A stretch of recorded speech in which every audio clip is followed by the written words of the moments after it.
Incoming news: Iraqi women's legal rights are at risk.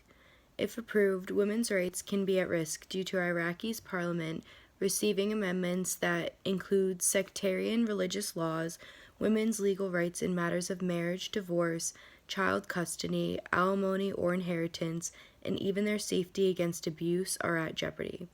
The work that has been made in the past can now be facing major setbacks in women's rights.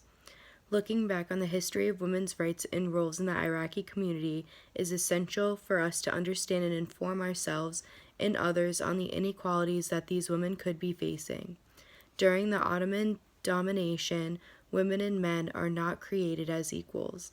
Women acknowledged that and were unhappy, causing the Turks to create women reformist activities in the 1920s, which only rich classes were able to take part in.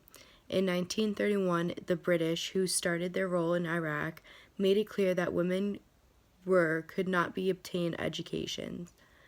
Women held riots, collected signatures, and created support groups to try and fight for equality with no succession. During the 1920s, Aswa Zahawi was a strong female leader who published a journal pushing women to gain the right to an education and employment.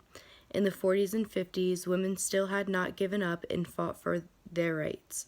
The Union of Women's Rights was created and recognized. The union grew in numbers and strong women in power. In the 1980s, women were taking part in a wide variety of jobs such as pharmacists, doctors, teachers, and government employees.